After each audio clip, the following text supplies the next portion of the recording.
Zack Snyder's posting a Thanksgiving picture, a video actually, which shows um, a comic book in the background, which is Final Crisis. And a lot of people actually took this um, way way too looked into it way too much, I would say. But I think that this is just Zach teasing his fans, with Easter eggs and stuff. He always has this in every interview he has, in every time he makes an appearance on camera, he has something in the background to tease the fans. That doesn't mean that all those things have their own movies coming. It just Yeah. feels like Zach is that type of person who likes to do this fun stuff. It's fun, but I think a lot of people are taking this as confirmation that he's doing Final Crisis or whatever, which I'm not saying that's not happening. That could very well happen, but from the movie side of things, I don't think that WB wants anything to do with Zach. And I don't think Zach wants anything to do with DC right now, as the current management stays there. But if they are gone, then I can see something happening. But there's WB Animation, there's DC Comics, and those two divisions don't have the bosses that don't like Zach, right? So he could very well be working with Jim Lee on a comic. He could very well be working with Jay Oliva um, on a animated movie, whatever. So I think if there's something more to it, I think it's probably more in that direction. But I don't think there's something more to it. I just think that he is teasing his fans. That's it. But what are your thoughts on this? Do you think there's some? Do you think there's something more to this post? It looks like a pretty nice turkey, though. You know, Yes, very good it turkey. fair play to I'm guessing Deborah cooked it. I don't know. She seemed to be the one that at the side of the video. Maybe she wasn't. I don't know. She was at the side of the video, was she? Yeah, she was. And I think she was very proud of her turkey. Maybe I don't know.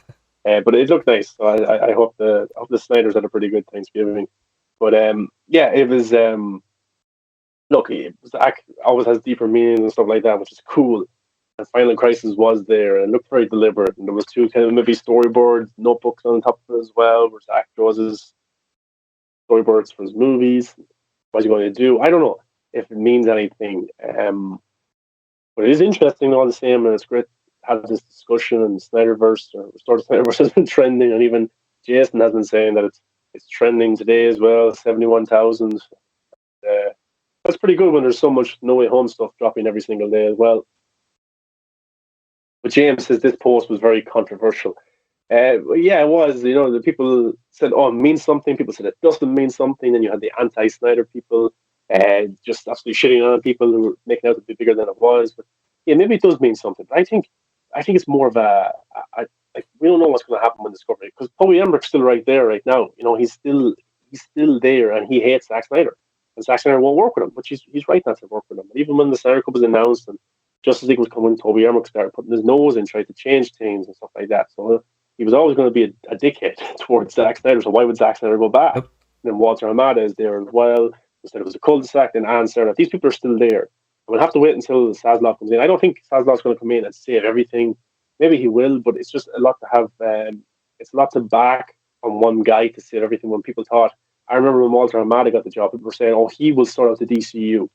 You know, Yeah. Then Ann I haven't seen Sanroff, it, and then and Jason Sarah did the same Kylar. thing. We sent her people sent her gift baskets, and she turned around and basically ate the muffins and spat them in her face. Uh, you know, and then we had yeah, Jason Killer, and we thought this guy will do it. It's just there's a lot of politics in Hollywood. These guys protect themselves. They have friends in high places. They continue to get the same jobs. Toby Emmerich and Sazloff are actually they're friends in a way. They've gone golfing and shit like that before. So he could keep him. He might not fire anybody whatsoever. I hope he does gets rid of people, but it might take a while until contracts run out and stuff like that. But he could like these guys as well. We just don't know until he comes into the position. And it's not like he's going to come in day one and change everything. It's going to take 6 months, maybe even a year, for him to get everything he wants in place. for how he wants to run the company. It's not just going to happen like that. Yeah. Remember when Bob Chapek became the Disney president? We're only seeing now in the last 6 months what his kind of strategic plan is, and a lot of it actually is Disney Plus and what he wants to do there. And he wants some movies in theaters, some movies theatrically, or some movies on streaming exclusively. So we're only seeing what he wanted right now. So it's going to take time to see what Zaslav wants, and we have to wait for those people to leave before Zach would ever go back. And personally, I don't want him to go back if those people are there, because they're just disrespectful, and what they did to him and all he was trying to build was just insanely bad. And Yep. now they're trying to build the DCU again. Uh, this started in 2013. How many times have they tried to do this? So yeah, I don't know if I really want him to go back and work with those people at all. I think I'm very excited what he's doing with Rebel Moon. Looks like the next Star Wars epic type of Dune movie we're going to get, which is fantastic. It's going to start shooting soon in some of the Star Wars locations that Episode 4 and 5 did. That's great. There's also the Armyverse, which I love zombies, so I'm a big fan of this. Can't wait for Planet of the Dead. We've got the animated prequel. We've also, I think he has a few indie projects lined up that he wants to do as well, which will probably be done independently, but Netflix will pick them up and distribute them internationally, which is awesome as well. So I think his home is Netflix right now. It's going to take a lot for him to get his head turned and go back to Warner Brothers. And also, if he's on Netflix right now, and people are saying it's only like a 1 year deal or it's only a movie by movie basis, I don't know if Zack Snyder is willing to leave the freedom he has on Netflix right now to go over to Warner Brothers and to go through torture again. Maybe. Now, I hope that he can do both, and the guy could probably do both fantastically. He's a great director and could shoot back to back and things like that as well. No problem whatsoever. But it'll be a lot of work. I don't know if people are saying people expect him to hand Army of the Dead to somebody else. Mateus, No. for example. They think he's going to hand Rebel Moon to somebody else, and he's going to run over to Warner Brothers. Netflix didn't sign Mateus to direct these Zack Snyder movies. Netflix didn't sign random guy number 7 to direct Zack Snyder movies. They hired Zack Snyder to come into Netflix to build their first ever cinematic universe, which they've wanted for a very long time. They thought that would be Jupiter's Legacy with Mark Miller. That didn't work out at all. They had to cancel that shit, and now they have a prequel animated something that nobody gives a fuck about coming out sometime and God knows when. But Zack Snyder is the one who's building this superhero type sci-fi zombie epic world for Netflix. So they have franchises, so they have series, so they have movies, so they have watch the Armyverse. It links to all of these things right here. That's what Netflix want, because HBO Max have that, Disney Plus have that. Everyone else has a cinematic universe, but Netflix don't. And they've got great movies, they've got great series, but they don't have that connective tissue. And what did they just greenlight in the last week? A Power Rangers cinematic universe where we have movies, where we have shows. So that's what they want to get into. And they didn't just give it to Zack Snyder for a movie or for 2 movies and then him to go away to somewhere else. They want Zack Snyder for the long run, big Yep. time. I don't know if Netflix would really appreciate if he decided not to do Planet of the Dead 2 or Army of the Dead 2. If he would give up Rebel Moon, There's no go way. over to Warner Bros. I don't think they would appreciate that. And who sold Army of the Dead? Warner Brothers didn't want it. Netflix came in and bought it and let Zack Snyder have a 2-hour and 45-minute runtime on a $90 million budget with that ending, with the prequel shot before, or the sequel announced and coming as the Army of the Dead was coming out. And there's a prequel. I just find it very hard to see him leave right now. I think eventually, I think he will end up with Warner Brothers and do something DC related. I don't think it's the last DC project we've ever seen him do, but I just think for now, it's going to be very hard for him to do that. I don't know. I hope that it will happen. I'm trying to be realistic as well from what I can see. But Zach definitely wants to go back and do more Justice League as well. That's no doubt. Yeah, I agree with you. And look, we can be like these other channels that, keep talking about, oh, it's going to happen, just wait for the merger, and just, something is happening behind the scenes. We are hearing things, keep the hope up and all that shit. We can say all that, but I know from experience even that stuff like that will only hurt you worse when it doesn't happen. So just being realistic, we have to look at everything objectively. Keep your emotions in check or whatever. Look at stuff that's happening objectively. I can promise you that the truth is not bad. I can promise you that. Like there's definitely chances and opportunities where stuff can happen. Um, but like Mar said, not right now. We have to wait when that window of opportunity opens, when the stuff is right at Warner Brothers, when there's no obligations to Netflix, and that's years from now, like 3 or 4 years from now. So we'll just have to wait and see. And we just don't want to be those kind of people, and not even that I don't want to be, I just don't believe that. I just don't believe in giving people false hope and lying to people and all that stuff. So I, just being realistic is the best way forward, I think, and we know what to expect, we know what not to expect. So yeah. Yeah, like I do it as well. I'm like, wow, could this? Like Kevin Smith talked about the Final Crisis book today as Yeah. well. He posted a funny video and used the hashtag, and I'm like, does he know something? That's pretty strange. That's weird. Like how all these stuff are out. Clay Ennis is posting stuff, Clay Staub is posting stuff. Like I'm like, what's going on right here? You know, it's very interesting, and I get excited as well. Yeah. I'm not a Scrooge. I want this to happen, Yeah. and I actually think when I see all this stuff happen, I'm like, well, what could this mean? Actually, this is actually pretty interesting. You know, Yeah. could we actually get Justice League 2? Which we could. Zach could turn around to River Moon. He could do Zack Snyder's Justice League 2. He could go and do Planet of the Dead. He could do these stuff. But the thing is, like, he has very long shoots. You know, very long shoots. Like, Man of Steel was ridiculously long. Batman v Superman was a long shoot. Um, Zack Snyder's Justice League was from April 2016, March, April 2016 to November. That was just the principal photography, the shooting of the scenes. And then there was the post production. And there was the reshoots that he wants to do. Like he does they're very long shoots for these big movies. He doesn't do small indie movies. So, Yeah. you know, it takes him a good chunk of a year and a half to shoot a movie.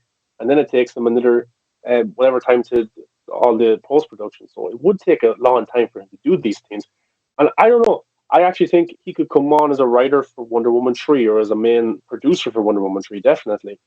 Or a main producer for the next Justice League movie if they were going to do one like that. You know, I think he could definitely do things like that. And eventually he'd come back and do a Justice League movie because then the next story is the Nightmare timeline where everything has gone to shit. And you can incorporate that. Like Zack Snyder's a team player as well. Like it's not like he has to have his vision, his world, and that's it. Like you could have the Flash movie comes out, Black Adam comes out, all these movies come out, and you know Shazam 2, and then Warner Brothers turns to Zach or whoever's there and says, Zach, will you do Justice League? Will you do a Justice League movie? Will you do the next chapter? And he goes, yeah, but Zach, we need to incorporate Black Adam or Shazam and these characters. Zach would actually do that. In fairness to Yep. him, he's a team player. He would take what that is on board. He would like, okay, so it's a couple of new story. I can still keep my old beats and stuff like that, but I have to bring in Black Adam. Oh, this would be cool if I did that. Zach would think up something really cool. So Yeah. down the line, as you said, the DCU, you think it's going to be more connected and stuff like that. I think that would be as well. Exactly. And if Zach was to come back down the line, he might love Leslie Grace's backer and think, wow, she's brilliant. I have to use Black her. I want Canary. her to appear. So, the same way he brought in Jared Leto's Joker. Yeah, exactly. You know, Like, so look, the Snyder Cut was his exact vision that he was making in 2016, and yet he added another scene with new characters that weren't gonna be in that movie, right? So things can change, like we said, and even he can change his plans. So don't be always so rigid of what he would want or not want, right? So he can find he can probably watch the Batgirl movie and probably find those two characters amazing. Maybe he already had plans of having Black Canary in the Nightmare timeline, but just couldn't get around because of scheduling. Maybe that happened, who knows? Maybe in the second movie he'll have her. Because who would yeah, see, Journey Smollett's Batgirl, Black Canary and say no? You know, like, like people are always saying, like, oh, I could never, Shazam would never be in the Justice League. But we've never seen Shazam in Zack's eyes. We've never seen what that Shazam character could be like with Zack Snyder directing him. Could be badass. Could be cool. There could be a progression of stories there that leads Shazam to be the perfect Shazam in Zack Snyder's eyes. He might have lost his family. He might have gone through some hardships in Shazam 1, 2, 3 to lead him to the story of Justice League. I can never understand. Like, Zack had an original plan. That plan changes as the time goes on. New stories happen. If George Miller got to come back and do the Justice League Mortal film he never got to do, he would have new ideas after 15 years. It's just the way these guys work. They're creative geniuses. They come up with new ideas, and like Army Hammer wouldn't be in it, but somebody else would be in it as a different character. But like, yeah, it's things always change. You just don't know what's going to happen next. Who would have thought Sam Raimi would be directing Doctor Strange 2? Mm-hmm. And he is. That's pretty cool. Just things change so much. Who thought that Jon Favreau, the director of Elf, would be the main helm guy at the Star Wars Disney Plus Lucasfilm work Right. with Dave Filoni? Like these, I'm more open. I think I'm more open than a lot of people are on Twitter, because they seem so close-minded when it comes to the Snyderverse and what Zack can do and what stories are possible. It's just like, just think what can happen if you just were more open to it all in a way. Exactly.